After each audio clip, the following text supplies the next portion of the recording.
Jadi ya kalau memang pengen sempurna, kalau memang pengen dinyatakan bahwa audit itu sesuai dengan ketentuan peraturan perundang-undangan sehingga bisa dideklar adanya kerugian keuangan negara, ya alangkah baiknya kalau audit terkait kerugian keuangan negara itu dilakukan oleh BPK. Bahkan sampai dengan saat ini masih ada yang memperdebatkan terkait dengan lembaga negara mana yang berwenang untuk menghitung kerugian keuangan negara. Pada KUHP yang baru, yaitu Undang-Undang Nomor 1 Tahun 2023, itu ada pasal 603 dan 604 ya, yang mengganti ketentuan pasal 2 ayat 1 dan pasal 3 Undang-Undang 31 Tahun 99 sebagaimana dirubah dengan Undang-Undang Nomor 20 Tahun 2001 terkait dengan perubahan atas Undang-Undang 31 Tahun 99 tentang pemberantasan tindak pidana korupsi.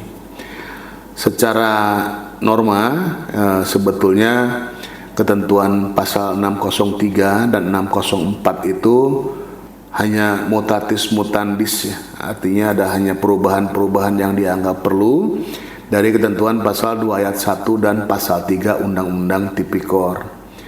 Nah, di dalam ketentuan pasal 603 dan 604 ini itu sudah mengadopsi norma pasal 2 ayat 1 dan pasal 3 Undang-Undang Tipikor, sebagaimana kita ketahui bersama bahwa terdapat 2 putusan Mahkamah Konstitusi ya terkait dengan pasal 2 ayat 1 dan pasal 3 Undang-Undang Tipikor ini. Yang pertama adalah putusan Mahkamah Konstitusi nomor 03 PUU 4 Romawi 2006. Itu secara sederhananya menyatakan bahwa pasal 2 ayat 1 ini penjelasannya adalah menjadi delik material, yaitu akibatnya yang dilarang. Kemudian yang kedua adalah putusan Mahkamah Konstitusi nomor 25 PUU 12 Romawi kalau tidak salah, yang menyatakan bahwa kata dapat sebelum perasa merugikan keuangan negara tidak sesuai dengan ketentuan pasal 28D ya Undang-Undang Dasar dan tidak mempunyai kekuatan hukum mengikat, sehingga terkait dengan tindak pidana korupsi terutama yang menyangkut dengan delik merugikan keuangan negara, di samping menjadi delik material juga tidak boleh berbicara terkait dengan potensial loss, tetapi harus berbicara tentang actual loss, sehingga norma dari kedua putusan Mahkamah Konstitusi tersebut telah diadopsi dan dijadikan dasar pembentukan pasal 603 dan 604 KUHP. Maka di dalam pasal 603 dan 604 KUHP itu tidak ada lagi kata dapat ya, tetapi harus merugikan keuangan negara. Kurang lebih bunyinya adalah setiap orang yang melakukan perbuatan memperkaya diri sendiri atau orang lain atau suatu korporasi yang merugikan keuangan negara atau perekonomian negara. Kalau dulu yang dapat merugikan ya, dapatnya sudah dihilangkan. Lalu dalam penjelasan pasal 603 dan 604 itu juga dinyatakan bahwa yang berwenang melakukan audit adalah lembaga negara yang melaksanakan fungsi audit, tetapi tidak dijelaskan lembaga negara mana, sehingga itulah yang menjadi dasar perdebatan ya. Ada yang mengatakan bahwa hanya BPK, ada yang menyatakan bahwa BPKP, kemudian BPK, kemudian juga inspektorat, bahkan akuntan publik juga boleh. Nah ini kan kalau sudah terjadi perdebatan seperti ini, maka mau tidak mau kita harus mengembalikan kepada hukum tertulis atau nullum crimen nulla puna sine lege scripta atau lex scripta. Hukum harus tertulis, tidak boleh menggunakan hukum kebiasaan.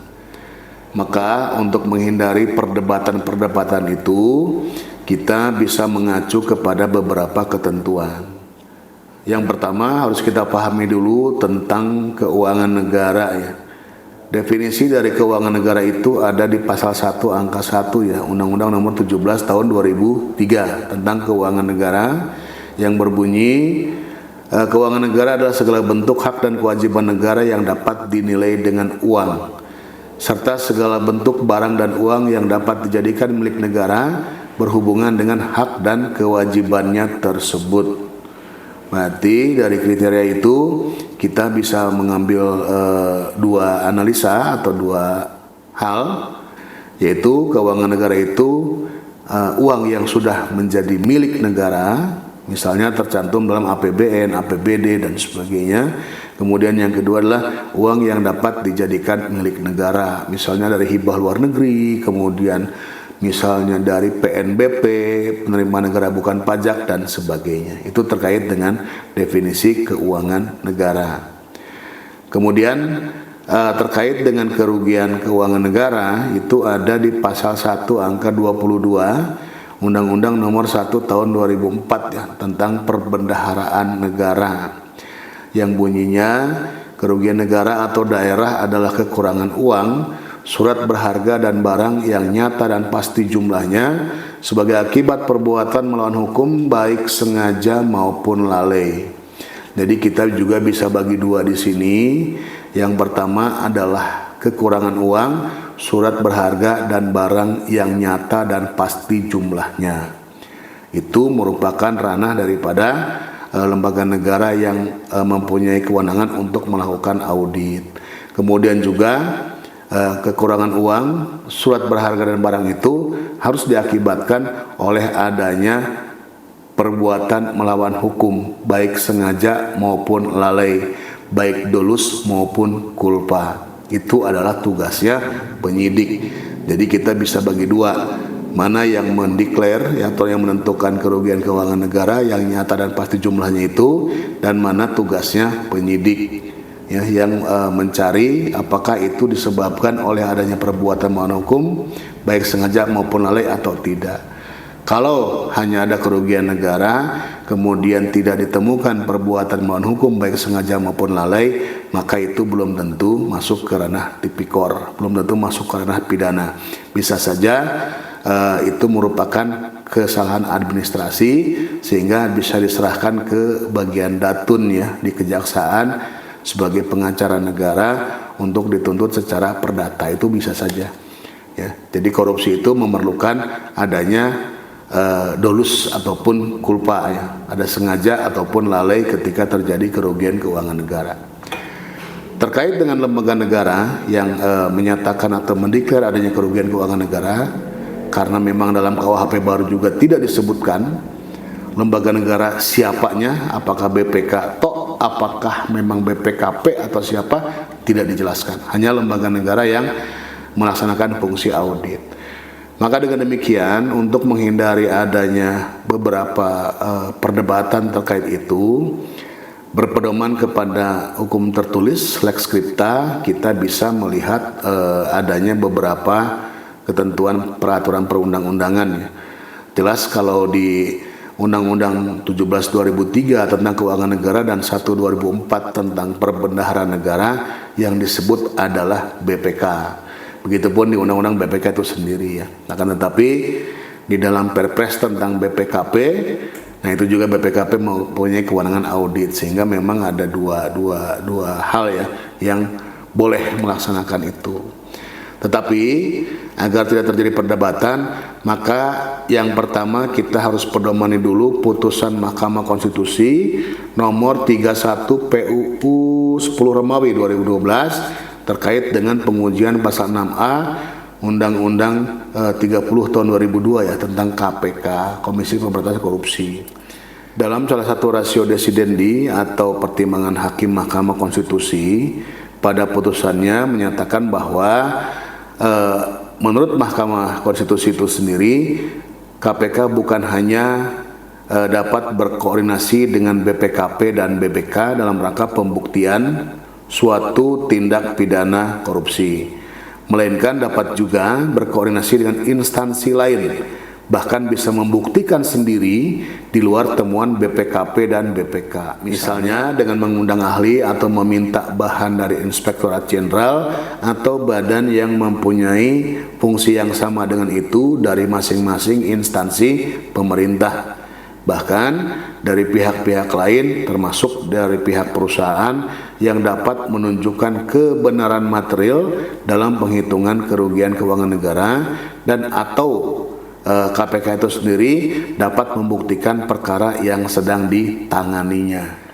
Jadi dalam putusan Mahkamah Konstitusi nomor 31 PUU 10 Romawi 2012 ini, di situ disebutkan bahwa yang berwenang itu adalah BPK, BPKP, bahkan ahli keuangan negara mungkin tentunya ya. Kemudian juga ada KPK itu sendiri bisa membuktikan dengan meminta bahan dari instansi pemerintah dan sebagainya. Itu salah satu lex scripta yang pertama. Kemudian terdapat surat edaran Mahkamah Agung atau SEMA ya nomor 4 tahun 2016 tentang rumusan hasil pleno pada Kamar Pidana poin 6 ya kalau tidak salah, menyatakan bahwa instansi yang berwenang menyatakan ada tidaknya kerugian keuangan negara adalah Badan Pemeriksa Keuangan atau BPK yang memiliki kewenangan konstitusional. Sedangkan instansi lainnya seperti BPKP, kemudian Inspektorat, Satuan Kerja Perangkat Daerah ataupun SKPD, dia tetap berwenang melakukan pemeriksaan dan audit pengelolaan keuangan negara.